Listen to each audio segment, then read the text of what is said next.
Sindh action committee board मुतासिरन जी वाहर न थियण ख़िलाफ़ 16 अक्टूबर ते कराची में एहतजाज जो ऐलान करे छॾियो आहे। अॻवाणनि पाणी जा कुदरती लंघ बहाल कराइण ऐं मंछर समेत सिमनालनि खे ॾिनल कटनि जी अदालती जांच कराइण जो मुतालबो कंदे चयो आहे त कुदरती बोर्ड न पर सिंध खे हथ सां ॿोड़ियो वियो आहे।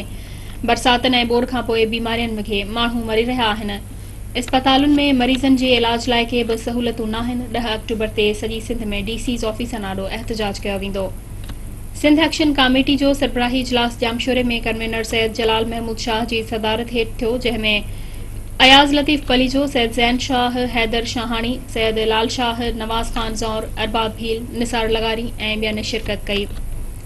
इजलास में सिंध अंदर बोर्ड ज़रिए थियल तबाही जो ज़िम्मेवार पीपल्स पार्टी सरकार खे करार ॾींदे उन ॻाल्हि ते इतफ़ाक़ कयो वियो आहे त सिंध हुकूमत ताज़ियुनि बरसातनि ऐं बोर्ड में सिंध जी अवाम खे रेस्क्यू न करे सघी आहे, न रिलीफ ॾेई सघी आहे। उन करे पीपल्स पार्टी खे हुकूमत करण जो को इख़लाक़ी जवाज़ नाहे।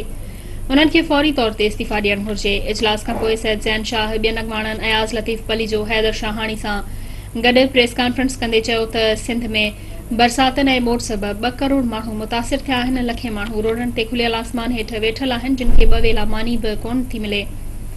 मलेरिया, डेंगी, गैस्ट्रो ऐं ॿियनि वबाई बीमारियुनि में सवें ॿार ऐं बुज़ुर्ग फौत थी चुका आहिनि, पर सिंध जी काफ़ी अस्पतालनि में हिन वक़्त ताईं मलेरिया जी टेस्ट जो को बंदोबस्त नाहे कयो वियो, जंहिं सबबि वधीक जानी नुक़सान जो ख़दशो आहे। सैयद ज़ैन शाह चयो त 15 सालनि में सिंध जे एरीगेशन खाते में न कंहिं कैनाल ऐं न वरी कंहिं वाह जी खाटरी थी आहे। बंदनि जी मरमत लाइ आयल रक़म बि करप्शन जे वर चढ़ी वई आहे, जंहिं सबबि सिंध में बोर्ड तमामु घणो नुक़सान कयो ऐं लखे माण्हुनि खे बेघर कयो आहे।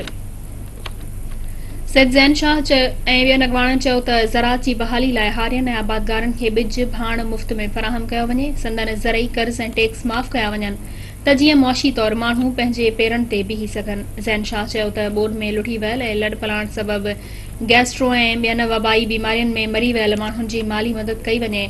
बोर्ड दौरान कराची वियल मुतासिरीन खे सरकारी प्लाट मुफ़्त में ॾेई उते खेनि घर ठहिराए आबाद कयो वञे। हुननि मुतालबो कयो आहे त ईंदड़ बरसातनि ऐं बोर्ड जी तबाहियुनि खां बचण लाइ RBOD, LBOD खे फौरी तौर ते मुकमल कयो वञे। पाणी जे कुदरती लंघनि तां कब्ज़ा ख़त्म करे उन्हनि खे फौरी तौर बहाल कयो वञे। दरिया हंधि हथरादू बंदनि खे ख़त्म करे दरिया हंधि कमद ऐं केले पोखण ते बंदिश लॻाई वञे। अॻवाणनि मुतालबो कयो त मंछर ढंढ खे ॾिनल कट फौरन बंदि कया वञनि। इंडस हाईवे खे बहाल कयो वञे। सिंध अंदर हिन सॼे हथरादू बोर्ड बंदनि खे कटनि जी सुप्रीम कोर्ट जे जजनि ते ॿधल जुडिशियल इंक्वायरी कराए मुलविस माण्हुनि खे इबरतनाक सज़ाऊं ॾिनियूं वञनि।